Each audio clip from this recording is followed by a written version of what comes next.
నేను చూస్తుంటే చాలా జాలేస్తుంది బావా. అయినా నువ్వేం తప్పు చేసావని? పాపను ఆసుపత్రికి తీసుకెళ్ళని డబ్బులు తీసుకున్నావు అంతేగా. దీనికి ఆయన నేను నానా మాటలు అనాలా? పనిదానం నీది, పెత్తనం అయిందా? కష్టించి పనిచేసేది నువ్వు, దర్జాగా చెక్కుల మీద సంతకం పెట్టేది ఆయన. ఇలాగే చూస్తూ ఊరుకుంటే చివరికి నేను మిగిలేది ఆ దెబ్బలం పురుకోసే. అయినా నీకేం తక్కువ? తెలివితేటలేవా? సొంతగా వ్యాపారం చేసుకోలేవా? చూడు బావా, బావమరుదులు బతుకు కోరతారంటారు. నీ మంచి గురించే చెప్తున్నాను. కోటగుమ్మం సెంటర్లో షాప్ ఒకటి ఖాళీగా ఉంది. వ్యాపారం తెలిసిన వాళ్ళు పెడితే ఆ ధర కొట్టేయచ్చు. నువ్వు ఓకే అను, ఇప్పుడు వెళ్ళి మాట్లాడేస్తాను. మాట్లాడమంటావా?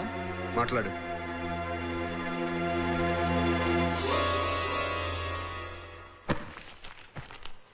కావాల్సిన సరుకులన్నీ ఈ లిస్టులో ఉన్నాయి, అర్జెంట్గా పంపించండి. అలాగే. అవును, కోటగుమ్మం సెంటర్లో మీరు ఏదైనా కొత్తగా షాప్ పెట్టారా? లేదే. ఏం లేదు, మొన్న మీ విష్ణు మా షాపులో 2 లక్షల రూపాయల సరుకు అప్పుగా తీసుకెళ్ళాడు.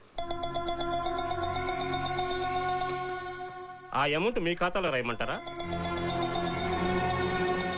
అదేనండి, మీ ఖాతాలో రాయమంటారా, విడదీసి వేరుగా రాయమంటారా?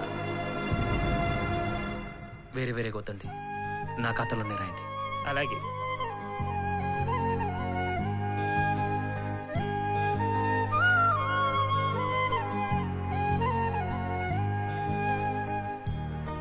ఏంటండి, ఏంటి ఆలోచిస్తున్నారు? విష్ణు వచ్చాడా? లేదండి, ఉదయాన్నే బాలాజీతో కలిసి వెళ్లారు. ఏమైంది? ఏం లేదు, హోల్సేల్ షాప్ దగ్గరికి వెళ్తే వాడేదో కొత్తగా షాప్ పెడుతున్నట్టు చెప్పారు. మన విష్ణునా? అలా చేయడండి. మొన్న జరిగిందని వాడు మనసులో పెట్టుకున్నట్టున్నాడు. అయినా వాడు షాప్ పెట్టుకొని ఎలా? పోనీ నేను అడగనా? వద్దులే.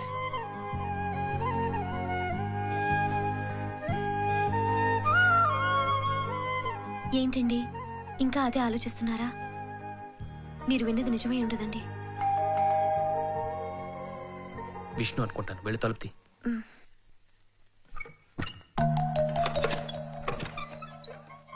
ఏంటి ఇంత లేటు? ఏ రాకూడదా? అవతల బోల్డ్ పనులు ఉన్నాయి. సరే, భోంచేద్దరు గాని రండి. బయట చేస్తాం అక్క. బయట చేయడం ఏంట్రా? అవన్నీ నీకు చెప్పాలా? తెల్లారగట్టు లేపు. ఎందుకు? చెప్పింది చెయ్యి.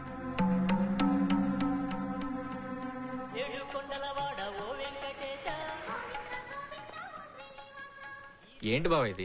నువ్వు ఈ షాపు ఓనర్వి, కస్టమర్వే కాదు. వచ్చి కౌంటర్లో కూర్చో. నువ్వు ఇట్రా, ఈ డబ్బు తీసుకో. బా తీసుకో. చిన్నప్పటి నుంచి మా అమ్మ చెప్పేది, నా చేత్తో బోణీ చేసిన ఏ వ్యాపారం అయినా బాగా జరుగుతుందని. అందుకే మొట్టమొదటి సరుకు నేనే కొన్నాను. చూడు, ఏ వ్యాపారానికైనా నమ్మకమే అసలైన పెట్టుబడి. కౌంటర్లో కూర్చున్నా నేను ఓనర్లా ఫీల్ అవ్వకుండా పనివాళ్లా కష్టపడితేనే 4 రాళ్లు వెనకేసుకోగలం. మనం సరుకులు తెచ్చింది అన్నయ్య అకౌంట్లో.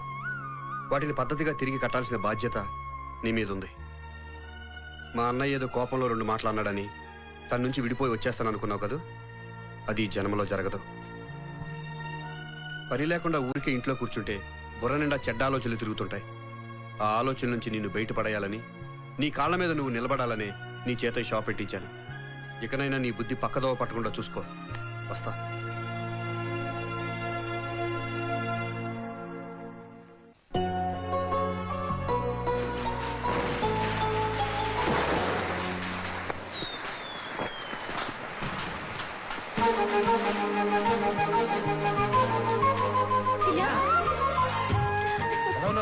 బాగున్నాను అన్నయ్య, మీరెలా ఉన్నారు? బానా? అవును, పెద్దన్నయ్య ఏడి? లోపల ఉన్నాడు. మీరు ఇక్కడే ఉండండి, నేను సర్ప్రైజ్ ఇస్తాను.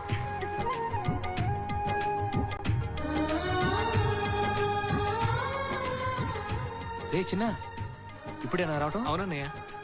ఎలా ఉన్నారా? బాగున్నాను. అవును, అమ్మేది? అమ్మ నీకోసం ఎదురు చూస్తుంది. సరే అన్నయ్య. అమ్మా. అరే చిన్న వచ్చాడు. చిన్న చిన్న అమ్మా. చిన్న బాబు, ఇదేనా రావటం? అవునమ్మా. సమయానికి వచ్చావు చిన్న బాబు. అమ్మ చేతి అరిసే రుచూడు ఎలా ఉంది? వద్దురింది. అమ్మా. ఏం చిన్న? చిన్న వేరే ఏదైనా కిరాణా షాప్ పెట్టాడా? ఎవరు చెప్పారా? బయట బజార్లో అందరూ చెప్పుకుంటున్నారు. అసలు ఏం జరిగిందమ్మా? పద. ఏంటమ్మా? పదరా చెప్తాను. అరే లోపలికి పదరా. ఏంటి?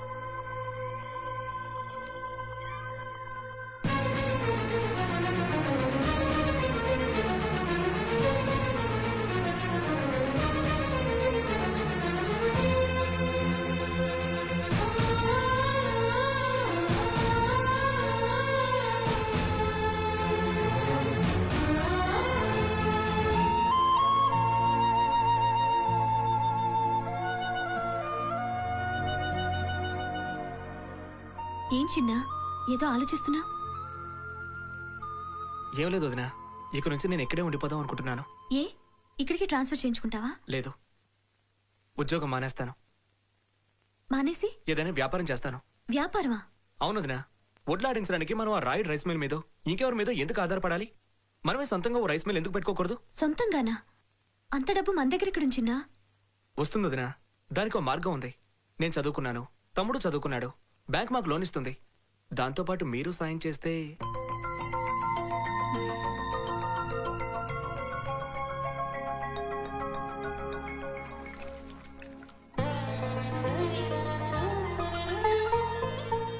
తీసుకో. థాంక్స్ వదినా.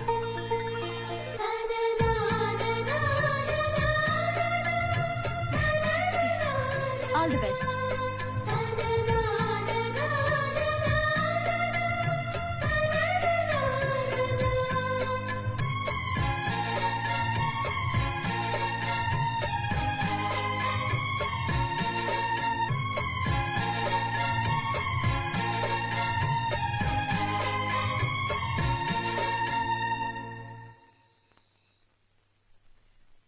ఏమండి, ఉమ్, ఎప్పటి నుంచో మిమ్మల్ని ఓ మాట అడగాలనుకుంటున్నాను. ఏంటి? Raghavendra supermarket, Raghavendra rice depot, Raghavendra lorry transport అని అన్నీ మీ అన్నయ్య పేరు మీదే ఉన్నాయి. ఇప్పుడు కట్టబోయే ఈ రైస్ మిల్లుకైనా మీ పేరు పెట్టమని అడగొచ్చుగా?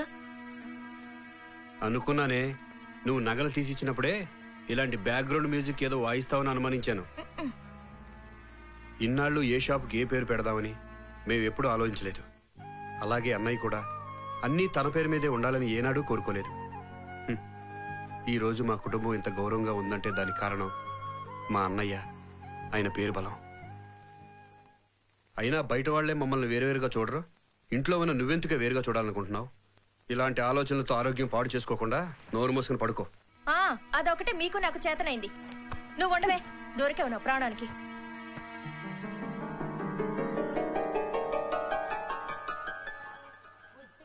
ఏం శాంతి, ఎందుకలా ఉన్నావు? ఏంటి Raghavendra supermarket, Raghavendra rice depot అని అన్నిటికీ నీ పేరే పెట్టుకున్నావు? ఈ రైస్ మిల్క్ అయినా మా నాన్న పేరు పెడతావా, నీ పేరే పెట్టుకుంటావా?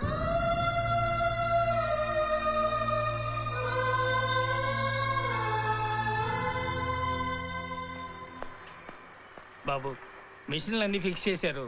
రిజిస్ట్రేషన్ నెంబరు రేపు వస్తుంది. మిల్లు ప్రారంభానికి సంక్రాంతి రోజు మంచిదంటున్నారు. సరే, సత్యమూర్తి గారు, మిల్లు తాలూకు అకౌంట్స్ అన్ని విష్ణు పేరు ట్రాన్స్ఫర్ చేయించండి. మిల్లు పేరు కూడా విష్ణు రైస్ మిల్ అని రాయించండి. బాబు చెప్పాను కదా, అలాగే చేయించండి. అలాగే.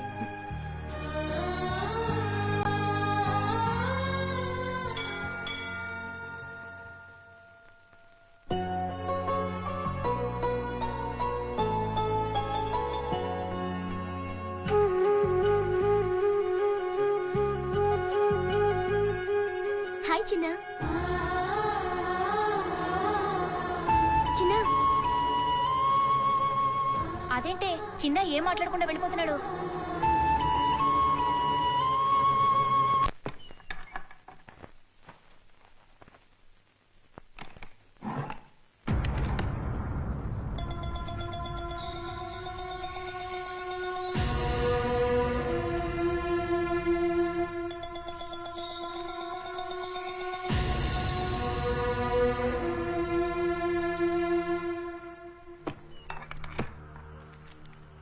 ఏమండి, ఇది చూసారా?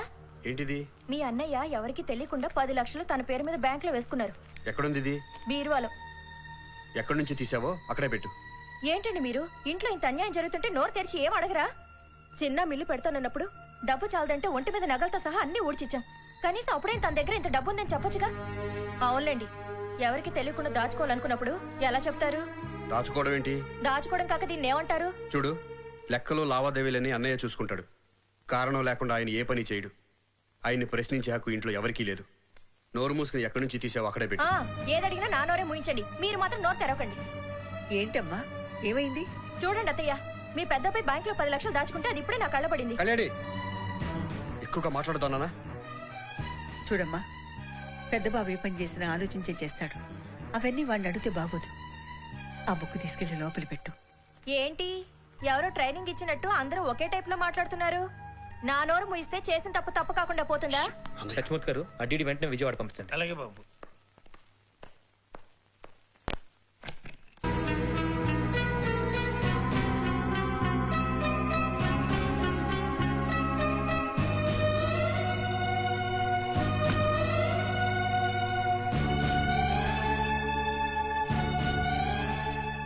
ఏమైంది బాబు?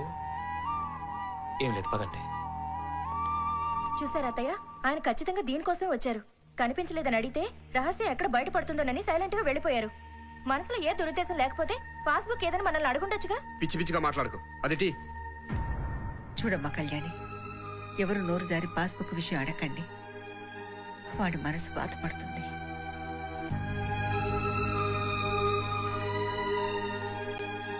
జరిగిన విషయం పెద్దబాబు తెలిస్తే బాధపడతాడు. మీకేం తెలియనట్టుగానే ఉండండి. ఎప్పుడు లేని ఇంట్లో ఈ గొడవలేంటి?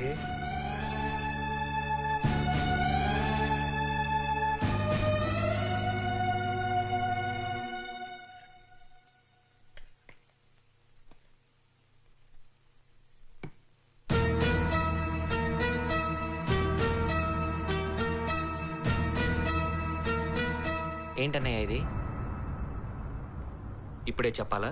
భోంచేసి చెప్పొచ్చా? ఎవరికి తెలియాలి? ఇంకా ఇంట్లో ఎవరెవరు తెలుసుకోవాలి? ఇక్కడ ఎవరికి ఏం తెలియాల్సిన అవసరం లేదు. ముందు నువ్వు భోంచేయి.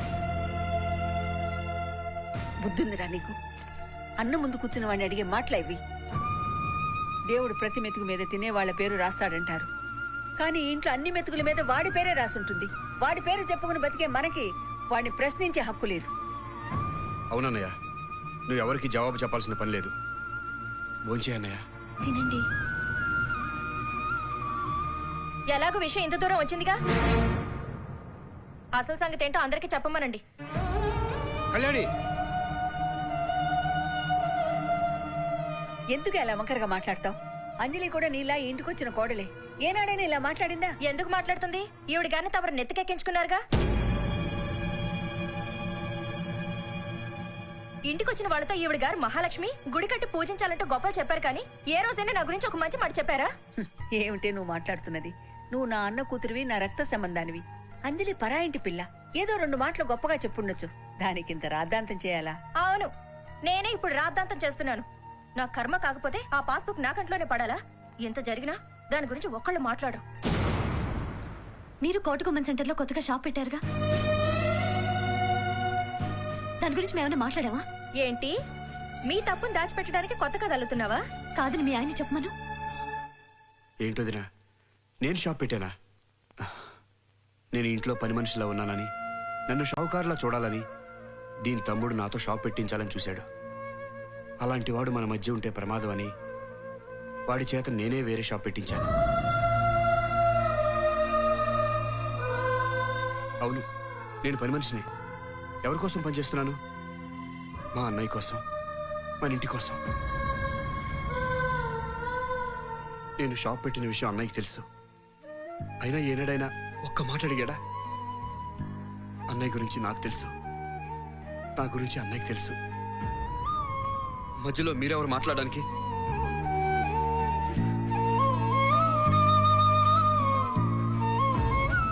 నువ్వు భోంచే అన్నయ్య,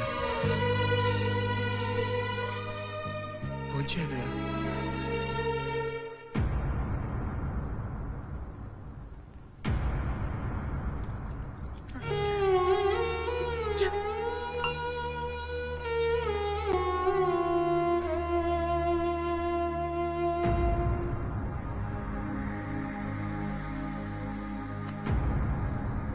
అయ్యా, తినే పళ్ళె ముందు నుంచి లేవకూడదయ్యా. దొంగతనానికి వచ్చి నాకే అన్నం పెట్టిన పెద్ద మనసయ్యా మీది. ఈ ఇంట్లో ఉండే వాళ్ళంతా మంచి మనసు గల వాళ్ళయ్యా. అయ్యా, మీకు దండం పెడతాను, దయచేసి అన్నం తినండి అయ్యా. అన్నం తినండి అయ్యా. అన్నం తినండి అయ్యా.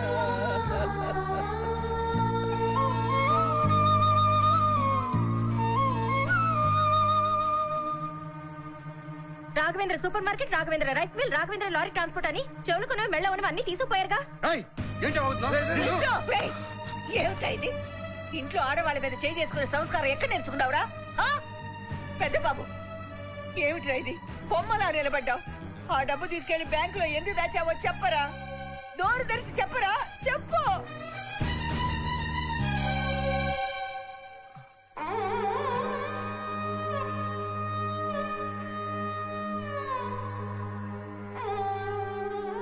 ఏంటి నాన్న నువ్వు మాట్లాడవే? అందరూ నన్ను నిలదీస్తున్నారు. నలుగురు కొడుకులకు తండ్రివి, నువ్వు మౌనంగా ఉన్నావే? అడుగు నాన్న, నువ్వు ఏదో ఒకటి అడుగు. తట్టుకోలేరురా, నిజమేంటో తెలిస్తే తట్టుకోలేరు. ఇన్నాళ్ళు నాకు గుండెల్లో దాచుకున్న బాధ తెలిస్తే తట్టుకోలేరు.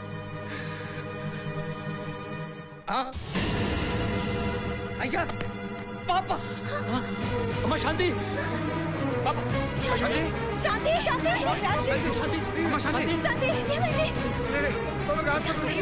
ఏమైంది?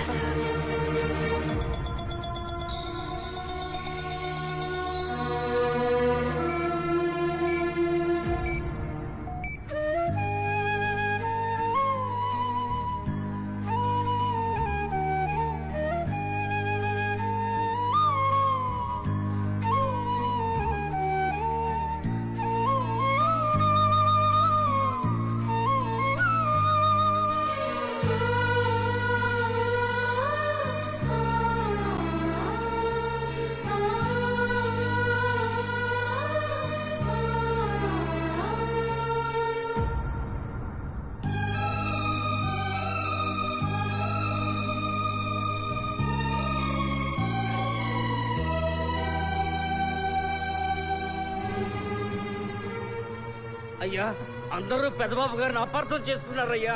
ఆయన ఆ డబ్బు దాచింది పాప ఆపరేషన్ కోసం అయ్యా.